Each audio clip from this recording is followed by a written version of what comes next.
présentation. Ainsi, il est l'heure. Démarrons. J'invite M. Jérôme Simard de la MRC d'Arthabasca à bien vouloir prendre la parole.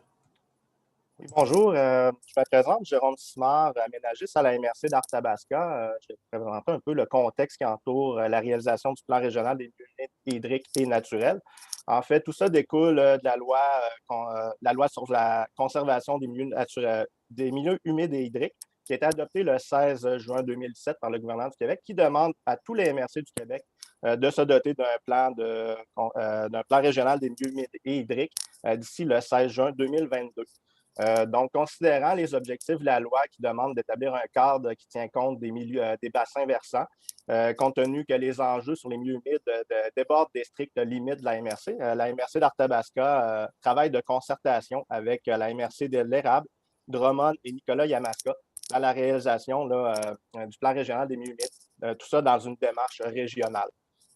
Compte tenu de l'ampleur du mandat, en fait, les 4 MRC concernés ont mandaté le Conseil régional de l'environnement du Centre du Québec pour les épauler dans la réalisation de ce mandat. Donc, le CREC est le mandataire de la MRC d'Arthabasca pour la réalisation de son plan régional des milieux humides et hydriques et naturels.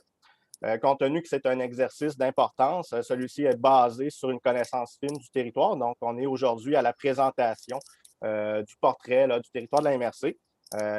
Ce portrait-là découle de la dernière année où il y a eu acquisition de données sur l'ensemble du territoire. Donc, aujourd'hui, il y aura présentation de ce portrait, le contexte d'aménagement de la MRC, le contexte environnemental. De ce portrait va se dégager les enjeux, une vision et des orientations ainsi qu'un plan d'action qui va faire l'objet de démarches subséquentes au cours des prochains mois auxquelles vous serez conviés. Donc, je laisse la parole à Andréane Blais du CREC pour la présentation du portrait. Merci beaucoup, Jérôme. Donc, ça nous fait plaisir de vous présenter aujourd'hui le portrait de la MRC d'Arthabasca et nous débuterons tout de suite avec une présentation de la capsule vidéo. En 2017, le gouvernement du Québec a confié au MRC l'obligation de produire des plans régionaux de milieux humides et hydriques. Ces plans régionaux n'ont pas pour objectif de remplacer les lois ou les règlements comme la loi sur la qualité de l'environnement, mais plutôt pour assurer une certaine conciliation entre les objectifs de conservation et ceux du développement. Il y a 4 MRC au centre du Québec qui ont décidé de se regrouper. Cette collaboration nous permet de créer une dynamique régionale, de contribuer à la dynamique régionale pour définir des objectifs communs, éventuellement aller en action, définir des actions qui pourront être bénéfiques pour les 4 MRC. Alors, la démarche de réalisation du plan a débuté en juin 2019 et elle va se terminer en septembre 2021. Il y a 4 étapes, en fait, peut-être plus que 4, mais des étapes importantes. On peut dénoter dans la réalisation du plan un portrait, ensuite un diagnostic et des enjeux. Par la suite, il y aura une vision avec des orientations qui vont être définies, on espère de manière commune, pour éventuellement se terminer avec un plan d'action. Alors, il y a 3 principes obligatoires dans le plan. Il y a premièrement aucune perte nette. On ne peut pas en perdre à l'échéance du plan, ça prend la même quantité. Il y a la gestion de l'eau par bassin versant qui doit être prise en compte, ainsi que les changements climatiques. Donc, quand le plan va être terminé, suite à son adoption, il va ensuite être intégré dans un règlement de contrôle intérimaire que les MRC vont adopter. Et il faudra assurer la compatibilité de notre plan avec le contenu des schémas d'aménagement des différentes MRC. Tournés vers l'avenir, les MRC ont décidé d'entreprendre une démarche globale qui intègre tous les milieux naturels, donc les friches, les forêts, les milieux humides, les milieux hydriques, ainsi que le concept de la connectivité. Nos milieux humides couvrent 12 % de notre territoire, caractérisés par les grandes tourbières à l'est, ainsi que par les milieux humides riverains au lac Saint-Pierre. Nos milieux hydriques serpentent le territoire sur 12 500 km et les principaux bassins versants sont la Saint-François, la Nicolet, la Yamaska ainsi que la Bécancour. Les milieux boisés couvrent près de 50 % de notre territoire. Ils sont composés principalement de forêts feuillues et mixtes. Il est maintenant prioritaire d'assurer l'équilibre fragile entre la conservation et le développement, et ce, afin d'assurer une qualité de vie pour les générations actuelles et futures. Pour de plus amples informations, vous pouvez consulter le site patrimoinenaturel.ca.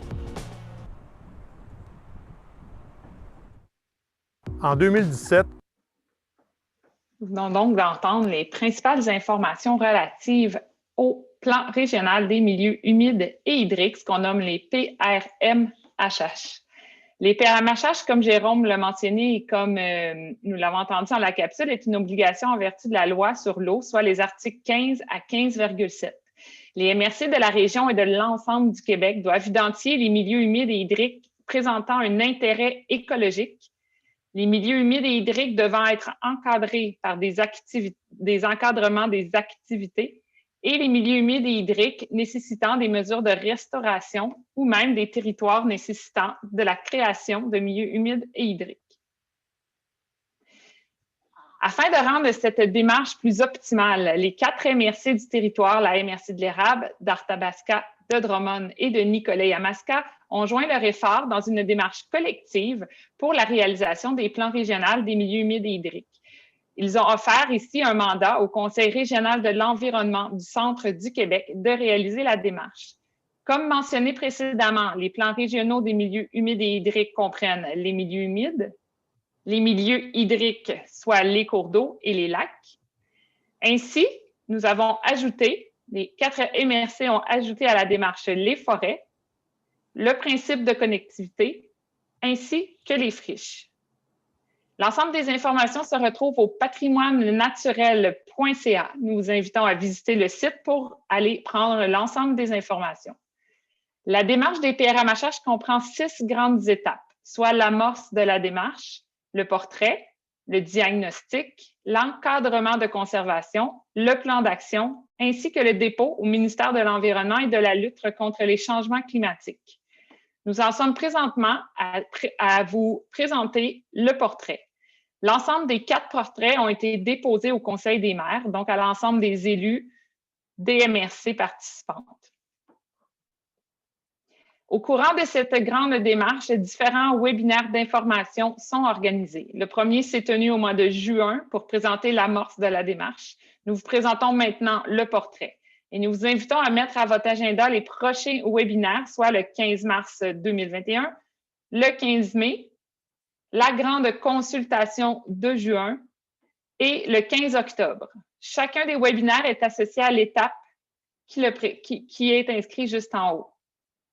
Et nous invitons aussi à vous joindre à l'infolettre du PRMHH qui est envoyée au début de chaque mois, donc pour suivre mensuellement l'actualité relative au PRMHH. Nous vous présentons maintenant le portrait. À travers cette présentation, vous serez à même de découvrir de nombreuses images qui ont été prises sur le territoire du Centre du Québec et offertes par les 4 MRC participantes. Ces images démontrent à quel point le Centre du Québec est riche d'un patrimoine naturel. Donc, le portrait est composé de 4 éléments: le contexte du Centre du Québec, le contexte environnemental, le contexte d'aménagement et l'atlas cartographique. Vous serez à même de retrouver l'ensemble de ces documents sur le site Internet patrimoinenaturel.ca. Commençons tout d'abord par le contexte du Centre du Québec. Le Centre du Québec est composé de 2 ensembles géologiques distincts, soit les basses-terres du Saint-Laurent, caractérisées par un replat et ayant plusieurs milieux humides formés lors du retrait de la mer de Champlain. Nous avons aussi les Appalaches, paysages plus vallonneux, où se retrouvent de plus petits milieux humides isolés. Le Centre du Québec est composé de 79 municipalités, une Première Nation, soit les Abénaquis, à Odanak et à Wolinak. Nous saluons d'ailleurs leur travail qui a su, à travers le temps, protéger les caractéristiques naturelles de notre région. Nous avons aussi 6 villes d'importance et 5 grandes MRC, soit la MRC de Nicolet-Yamaska, Drummond, Arthabasca, Érable et Bécancour. Le nombre d'habitants par municipalité est estimé en date du 1er juillet 2019 et présenté ici. La ville de Drummondville, avec 78 345, est suivie par la ville de Victoriaville, avec 47 516. Nous retrouvons aussi Princeville, Plessisville-Ville et Nicolet. L'ensemble de la population du Centre du Québec représente aussi 34 % en population rurale. ce qui totalise une population de 247 333 personnes, soit 2,9 du Québec. L'utilisation du sol au centre du Québec est composée majoritairement de milieux boisés avec 46 S'ensuit par la suite les milieux agricoles avec 38 les milieux humides 12 l'eau profonde, soit les cours d'eau et les lacs avec 4 les friches 3 et les zones anthropiques, soit les routes, sols à nu et zones bâties pour environ 6 Les milieux humides du centre du Québec sont composés de 4 catégories de milieux humides, soit les grandes tourbières où se retrouvent plus de 30 cm de matière organique. Il peut s'agir de tourbières ouvertes, comme on voit ici, ou de tourbières boisées, composées de plus de 25 d'arbres. Nous retrouvons aussi les marécages avec une forêt de plus de 25 et des sols typiques des marécages, des sols où on peut avoir une présence d'ocre ferreux. Nous retrouvons aussi les marais avec des plantes adaptées à ce type d'environnement et une eau de surface. Nous retrouvons aussi les étangs où la profondeur de l'eau est plus importante et les étangs peuvent être temporaires ou permanents, ce qu'on peut aussi appeler des étangs vernaux. Vous pouvez constater ici l'étendue de nos milieux humides sur la région du centre du Québec. On voit clairement la différence entre les basses terres du Saint-Laurent avec de grandes étendues de milieux humides et les Appalaches, où que vous pouvez voir la ligne noire, avec des petits milieux humides plus isolés. On remarque entre autres les grands milieux humides du lac Saint-Pierre, majoritairement composés de tourbières boisées et de marécages. Donc, 20 de nos milieux humides sont forestiers.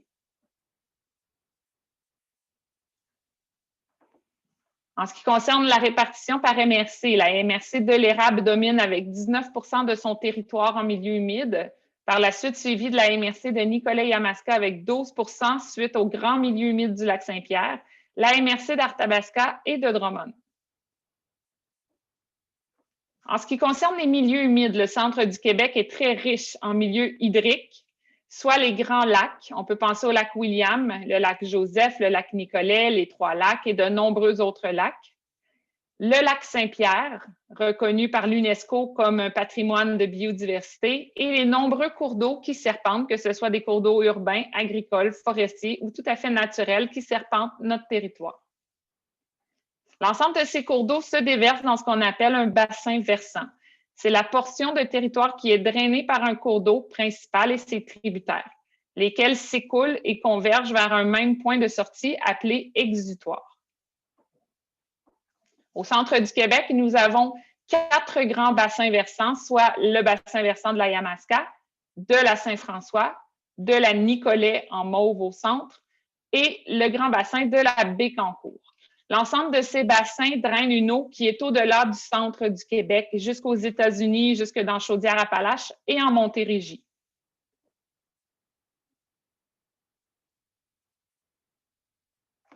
La longueur de milieu hydrique qui serpente notre territoire est relativement similaire d'une MRC à l'autre. La MRC de Drummond a 3038 km de cours d'eau, suivie par la MRC d'Arthabasca, de l'Érable et de Nicolet-Yamaska. Les milieux forestiers sont composés de forêts humides, soit les tourbières boisées et les marécages, les feuillus, les résineux et les forêts mixtes qui se composent autant de feuillus que de résineux. Nous pouvons voir maintenant la répartition des forêts sur notre territoire. Les forêts se répartissent majoritairement dans la MRC de l'Érable à 60 de son territoire, Arthabasca à 51 Drummond 43 et la MRC de Nicolet-Yamaska avec 25 de son territoire. Nous avons aussi les milieux qu'on appelle friches. Ces milieux sont de plus en plus considérés dans les éléments de conservation. Bien que ce soit des milieux de transition, on se doit de conserver quelques friches sur notre territoire afin de subvenir à la conservation de l'habitat des oiseaux champêtres. Les oiseaux champêtres sont le groupe d'oiseaux qui est le plus en déclin au niveau mondial, suite à la conversion de certaines pratiques agricoles dans des pratiques plus conventionnelles. Nous avons ici 3 % du territoire qui est couvert par des friches au centre du Québec. La MRC de Drummond et d'Arthabasca a 3,1 % de son territoire couvert par les friches, l'érable 2,8 et Nicolet-Yamaska 2,7. Finalement, au niveau du portrait du centre du Québec, nous avons aussi le principe de connectivité. Si nous souhaitons que nos milieux soient fonctionnels, il faut qu'ils soient reliés entre eux afin de soutenir le déplacement de la flore et de la faune entre les différents milieux. Nous pouvons voir ici dans la MRC d'Arthabasca les grands couloirs de connectivité qui sont déjà présents sur le territoire. Ici, vous pouvez voir la répartition des corridors qui ont été identifiés par certains logiciels géomatiques et confirmés sur le terrain et par de nombreuses rencontres avec les intervenants du territoire. On a entre autres les grands couloirs de connectivité aquatique pour la loutre et le vison et plusieurs espèces ichthyologiques, soit les poissons, et les grands couloirs terrestres pour le déplacement de la grande faune et plusieurs oiseaux forestiers. Je passe maintenant la parole à Marjorie Lagueux qui vous présentera le contexte environnemental. Donc, pour le contexte environnemental, on va débuter avec la présentation des milieux humides. Donc, vous pouvez voir sur la carte l'étendue des milieux humides sur le territoire. Cette carte-ci provient du ministère de l'Environnement. Donc, ce sont des milieux humides qui ont été identifiés par des outils géomatiques. Donc, il n'y a pas d'analyse au niveau du terrain. Donc, sur la MRC d'Arthabasca, il y a 9 % du territoire qui est composé de milieux humides. Donc, 14 % sont des forêts humides, donc les marais, les marécages, ainsi que les tourbières boisées. Donc, on peut voir sur la carte aussi que la majorité des milieux humides se situe dans les basses terres du Saint-Laurent, soit à 93 %. Donc, par la suite, on peut voir la proportion de milieux humides au niveau de la typologie. Donc, c'est les marécages ainsi que les tourbières boisées là, qui dominent le territoire. Ensuite, en ce qui concerne la proportion de milieux humides par municipalité, c'est à Saint-Louis-de-Blandford, Sainte-Séraphine et Saint-Rosaire qu'on en compte le plus. Aussi, selon la littérature, la proportion de milieux humides pour un territoire devrait se situer entre 6 et 12 %, 6 % étant le seuil critique et 12 % étant le seuil idéal. Donc, on peut voir que dans la MRC, il y a 11 municipalités qui ont un seuil inférieur au seuil critique de 6 %. Donc, au niveau des perturbations, en fait, elles ont été évaluées de façon géomatique, mais aussi avec des données qui étaient disponibles. Et on a aussi consulté les acteurs régionaux. Donc, on peut voir qu'au niveau des réseaux de transport liés au chemin des véhicules hors route, il y aurait environ 75 hectares de milieux humides qui seraient perturbés. Ensuite, on note les chemins, les ornières et les drainages forestiers gérés sans précaution. Ensuite, les sablières qui empiètent sur les milieux humides, là, soit environ 47 hectares de ceux-ci. Puis, par la suite, on note le développement de l'urbanisation et du développement agricole. Donc, au niveau du schéma d'aménagement et de développement, ainsi que la réglementation, en fait, on note aucune réglementation au niveau de la MRC en ce qui concerne la conservation des milieux humides. Toutefois, on retrouve certains objectifs spécifiques, comme préserver la vocation naturelle des zones sensibles, restreindre les dommages pouvant être causés par les contraintes physiques du milieu, ainsi que minimiser les inconvénients provenant de sources de nuisances majeures.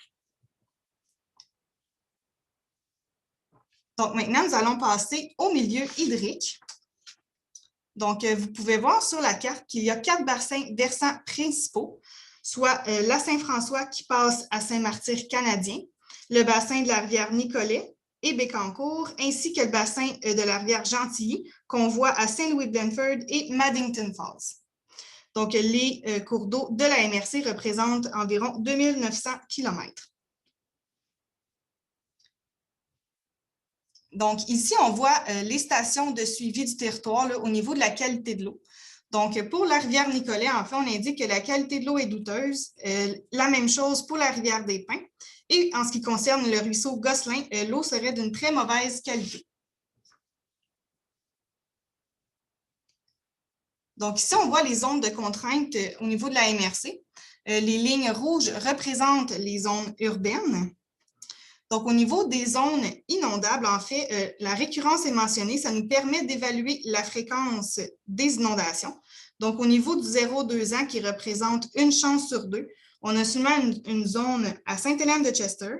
Au niveau de la récurrence de 0-20 ans, ce qui représente une chance sur 20, on a les zones à Victoriaville, à Saint-Valère et Sainte-Clotilde de Horton. Et les zones de 0-100 ans, là, soit une chance sur 100, sont situées en majeure partie au niveau des zones 0-20 ans là, dans les pourtours de ces zones. Donc, en fait, les zones de contrainte là, ont été considérées parce qu'il s'agit de milieux instables où la sécurité publique est en cause. Et ça nous a amené à venir évaluer la proportion de l'occupation du sol dans les zones inondables. Donc, on peut voir qu'au niveau du milieu bâti, au niveau anthropique, ça représente 13 %, mais les proportions d'occupation du sol les plus importantes sont au niveau du milieu agricole et boisé.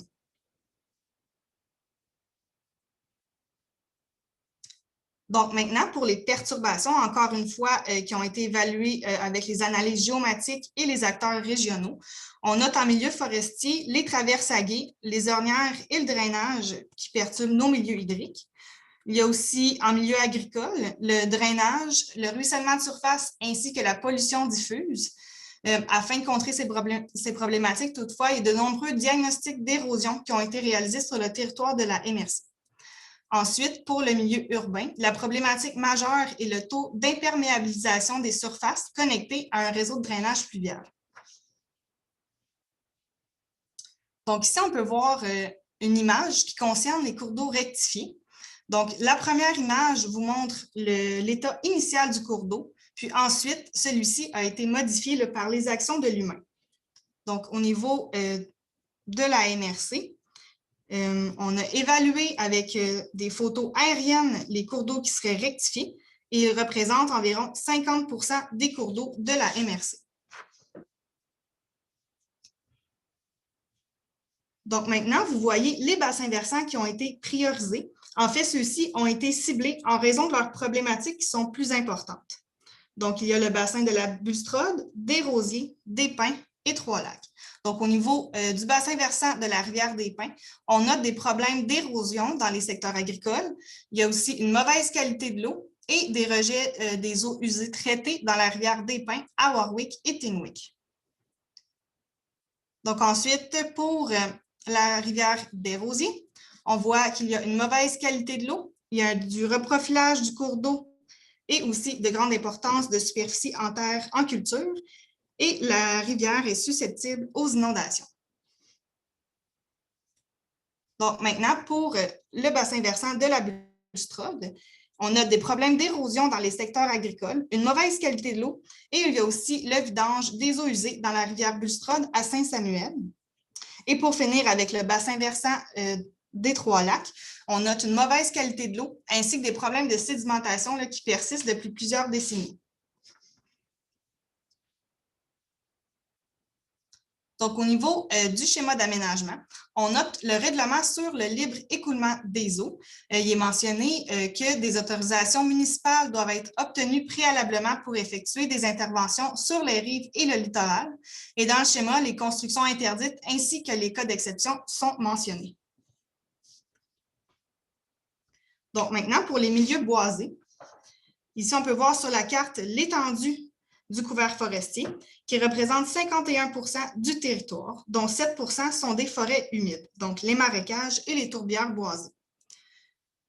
Donc, au niveau des types de peuplement, ce sont les peuplements feuillus et mixtes qui dominent, et on voit aussi la répartition des tourbières boisées et des marécages. Donc, maintenant, pour la proportion de forêts par municipalité, on voit le seuil de 30 % qui est en fait le seuil critique et 50 % le seuil qui devrait être atteint. Donc, dans la MRC d'Arthabasca, il y a seulement 3 municipalités qui ont un seuil inférieur au seuil critique de 30 %, soit Sainte-Élisabeth de Chester, Victoriaville et Warwick.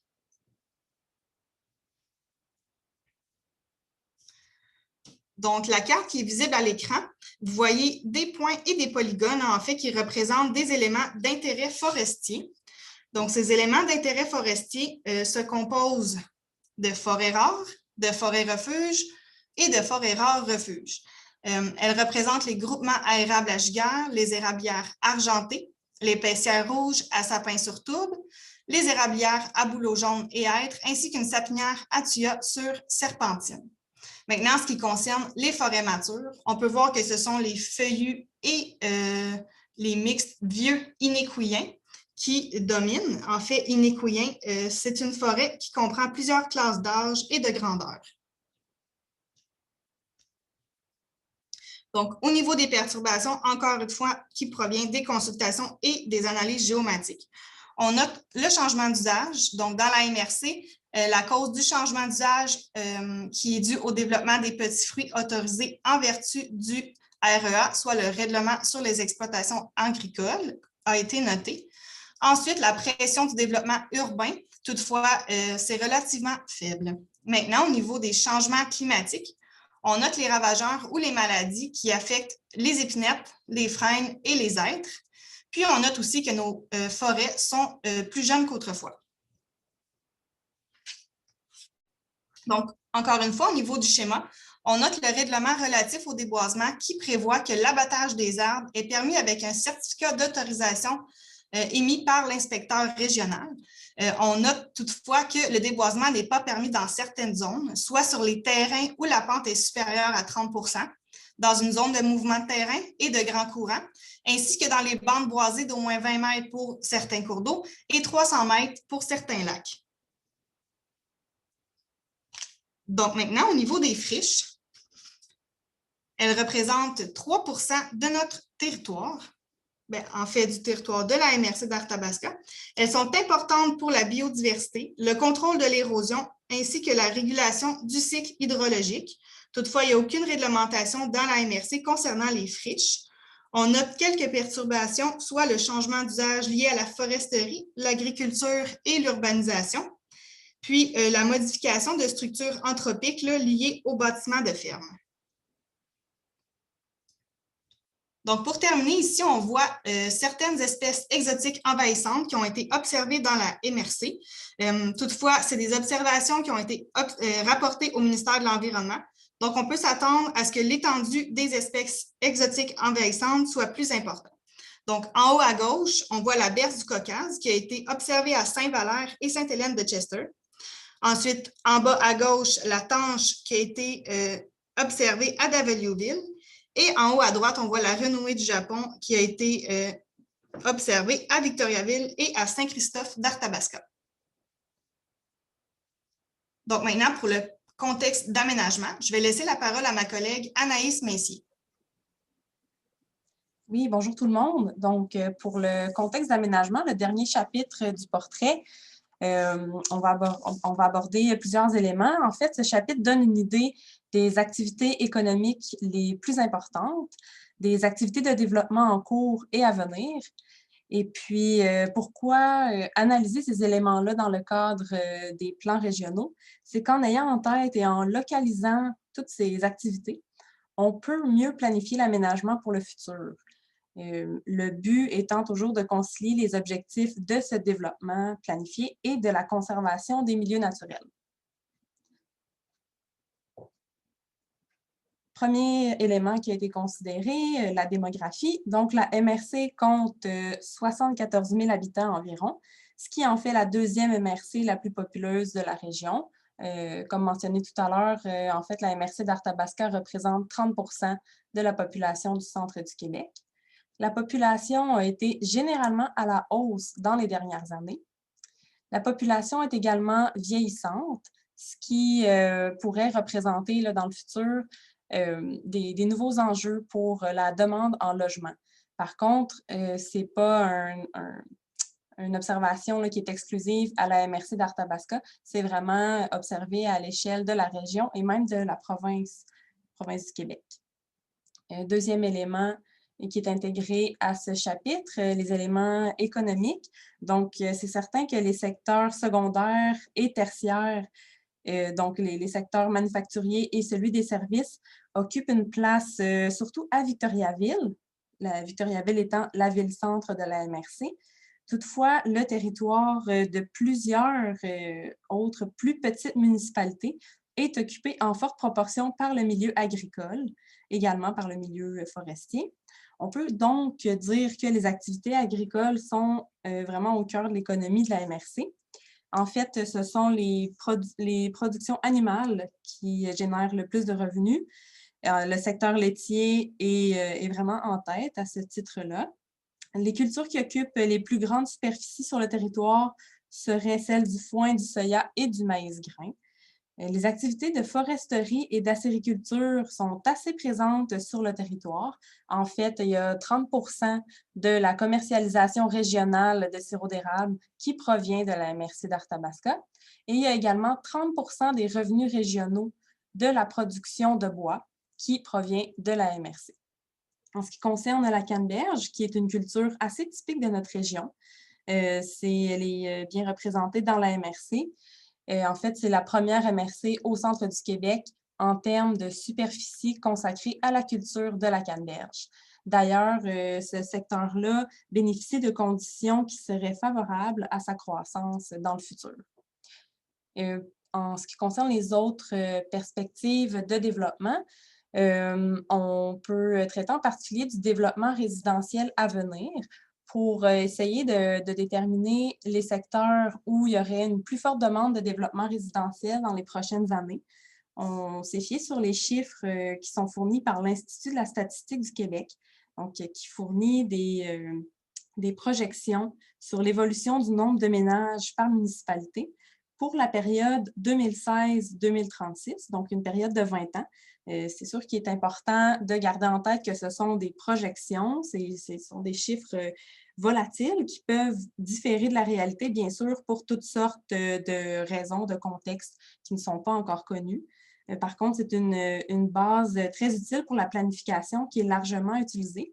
En fait, on peut prendre pour acquis que les secteurs où il y aura une plus importante évolution du nombre de ménages et donc une demande plus importante pour le développement résidentiel, ce sont les secteurs où il pourrait y avoir plus de travail à faire pour concilier les usages et, encore une fois, concilier les objectifs de développement et de conservation des milieux naturels.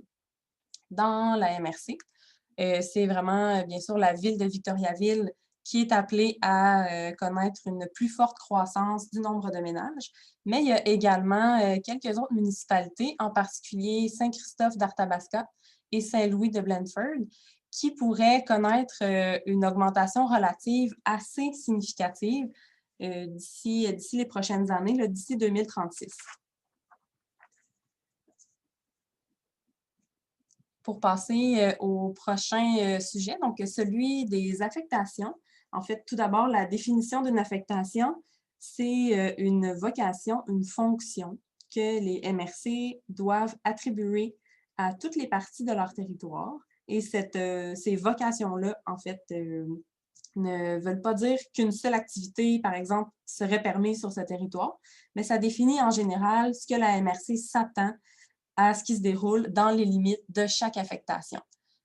On peut voir là, assez rapidement sur la diapositive, sur le graphique, que c'est dans l'affectation agricole qu'on retrouve la plus forte proportion des milieux naturels de la MRC.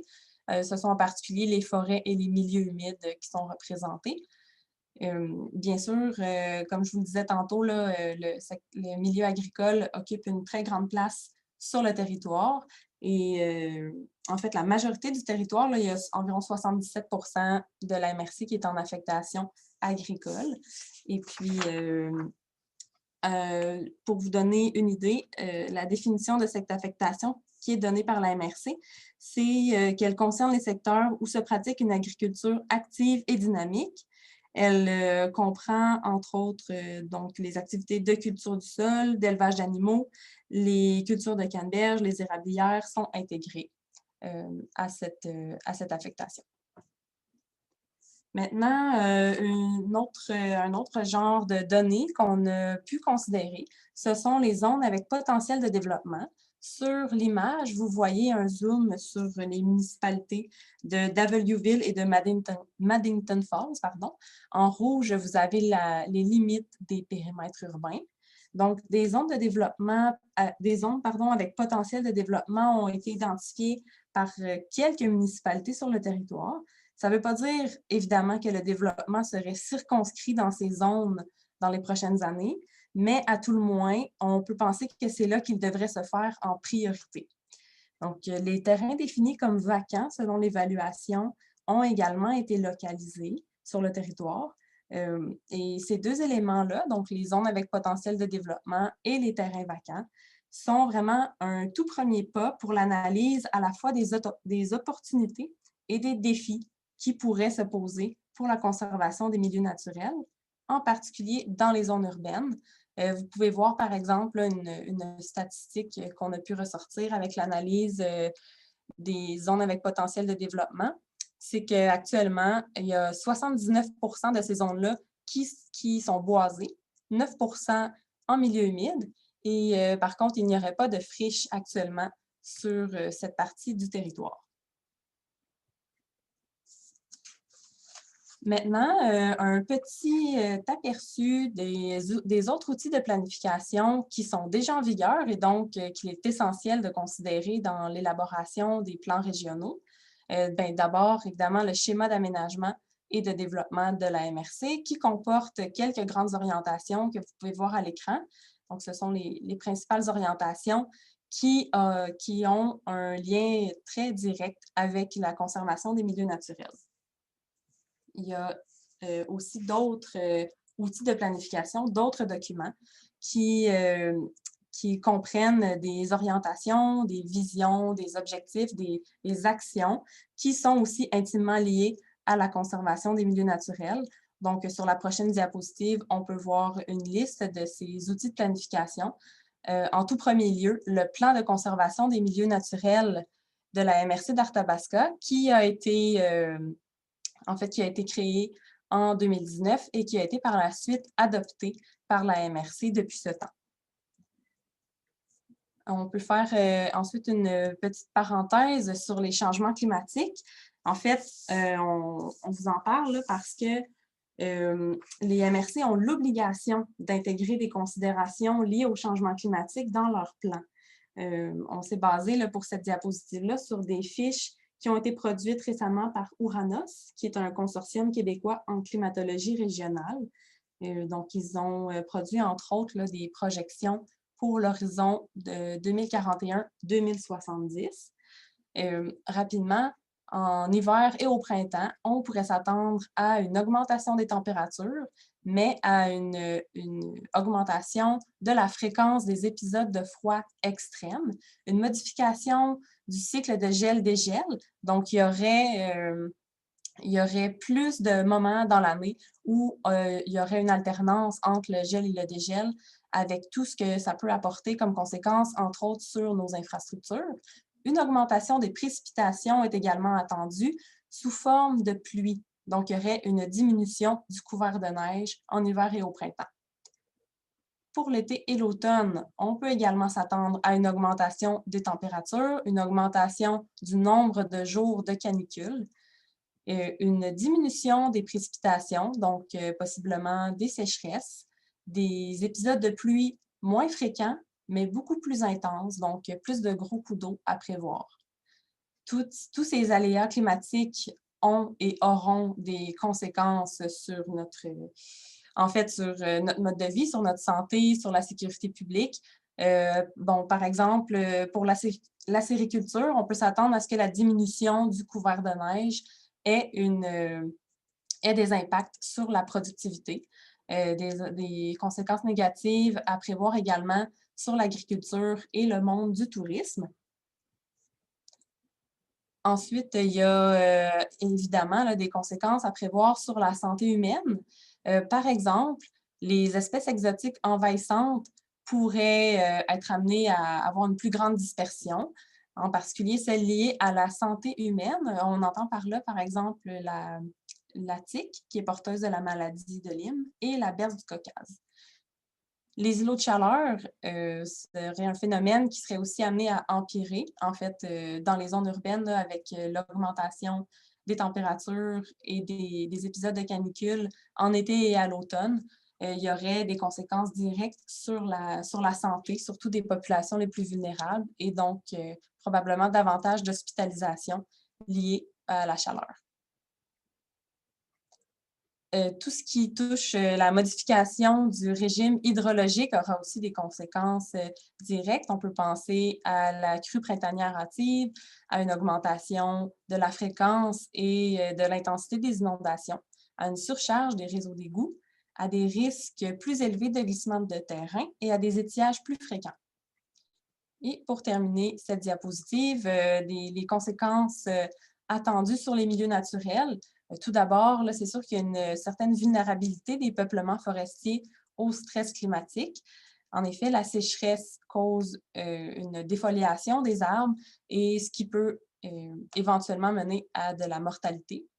Des friches qui seraient plus sujettes au feu, étant donné les sécheresses qui sont attendues, avec tout ce qui peut y avoir comme conséquence sur la sécurité publique, entre autres. La disponibilité et la qualité des habitats pour les plantes et les animaux seraient diminuées. Et encore une fois, on peut s'attendre à une plus grande dispersion et même à une apparition de nouvelles espèces exotiques envahissantes. Donc maintenant, le lien entre toutes ces projections et les milieux naturels et les plans régionaux sont multiples. Donc les changements climatiques vont être intégrés au plan, entre autres, parce que les fonctions des milieux naturels sont très utiles à l'atténuation et l'adaptation au changement climatique, et ces fonctions seront prises en compte dans les analyses. Donc, en effet, nous retirons de très nombreux bénéfices de la présence des milieux naturels dans notre environnement. On peut penser, par exemple, à la séquestration du carbone par certains écosystèmes, ce qui est une fonction évidemment majeure pour l'atténuation des émissions de gaz à effet de serre. On peut penser à la rétention des eaux par certains écosystèmes. On peut faire un lien entre la rétention des eaux et la diminution des inondations. Et un troisième exemple, donc je viens de vous parler d'îlots de chaleur qui vont probablement empirer avec les changements climatiques. Donc, on peut penser en fait que c'est de plus en plus connu que les milieux naturels, les arbres en particulier, contribuent à rafraîchir l'air, à améliorer la qualité de l'air également. Donc, c'est une des multiples raisons pour lesquelles la conservation des milieux naturels dans les zones urbaines prend tout son sens. Donc, bref, on retire des bénéfices très importants pour notre qualité de vie, pour la santé de la présence des milieux naturels. Et plus ceux-ci vont être en santé, plus les milieux naturels vont être connectés les uns aux autres, donc plus ces bénéfices qu'on va pouvoir en retirer pourront être importants. Donc, je termine la présentation avec un petit aperçu des milieux naturels qui sont déjà accessibles à la population de la MRC d'Arthabasca. Il y en a plusieurs. Vous pouvez voir des photos à l'écran. En tant que point d'accès à la nature pour les citoyens, on compte bien entendu le parc du Mont-Arthabasca, mais également le parc linéaire des Bois-Francs, le Mont-Glisson, le Camp Beau-Séjour. On peut nommer le lac Nicolet, le sentier Trottière-Tabasca, le parc Terre des Jeunes à Victoriaville, le parc du réservoir Baudet, également à Victoriaville.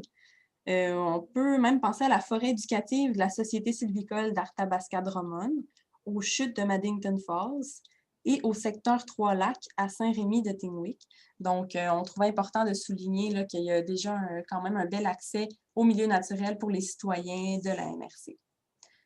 Finalement, on peut passer à la dernière diapositive puisque vous allez pouvoir y trouver le site web de la démarche, donc le www.patrimoinenaturel.ca. On vous invite à consulter le site tout d'abord pour pouvoir vous inscrire au prochain webinaire du 15 mars. Donc, vous voyez actuellement le site à l'écran.